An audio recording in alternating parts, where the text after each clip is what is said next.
El comercio es gremio comercial, ha pedido reunión con el ministro Novo de Finanzas, está ministro Bermúdez, para nos vigilante y plantear nuestra posición, nos preocupación también, se cayere, y nos dice sem passar. Dank aan minister Kultog, nos haya un afspraak hopelijk, de minister Simang, y nos exponer nos ideas, nos preocupación, una cosa lo va de próximo año. E nos queda de parte da Câmara de Comércio seguro, satisfeito e mais tranquilo também de que o ministro tem controle da situação e também mostra que ele vai de bom caminho. Não queremos dar espaço para assim por riba seu manejo e esperando agora que a situação na Aruba lo vira mais estável. Bom, eu quero reunião com o ministro Bermúdez vai hopi bom. Como ATIA, nós, e junto com a Câmara e outro grêmio comercial, nós pedimos reunião com ele para a situação atual. Como que tem ministro novo e nós temos uma boa relação com o ministro anterior, nós queremos sinta que está se a policy anterior está seguir. Nós temos eigenlijk 3 pontos específicos de land, onde nada para a situação financeira atual. Então, nós vamos os membros e fundo está indo não pago, nós queremos com esse canando. Danke Deus se manque paga na coisa core e nós vamos permitir que isso lo siga também e que tu costa não está uma temporada curta. Obviamente não tem um pressuposto ainda, pero esse está em processo e isso em 2005 está andando relativamente ligeiro.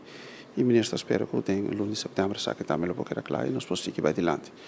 E outro ponto que nós adressa está é câmara fiscal que tem na caminho, tem uma comissão trabalhando simplificação de tarifa de belasting, de tanto inkomsten die winst teruggenaamd. Nós queremos explicação de como é o processo está canando, que está passando aqui e onde nós lo podemos involucrar nessa que também de antemano, para assim não ter uma surpresa no final. Nós pedimos uma reunião para não ter essa preocupação de land enquanto a situação econômica e financeira e mas escuta não me dá que me se escuta todo o setor, de caso aqui está o setor privado.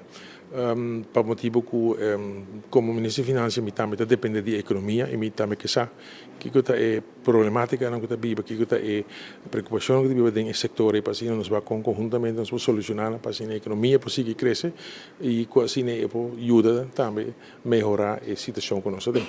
Exatamente do Simang, me está ainda inventarizando todo o aspecto natural factor, que tem papel de nossa situação financeira e econômica e dentro do quadro me que sabe também sobre aqui que está vivendo dentro do setor aqui, mesmo com ainda há passa no departamento de finanças para me dar feeling quando trabalhando dentro aqui que tem problema aqui que tem bottlenecks não tem assim me por ter em conta que na hora que me desenhar mi manejo para tempo venidero anche venimos a bisacava grande parte do trabalho e manejo que me precisou quando a vida rusquinha já eigenlijk iniciar acaba.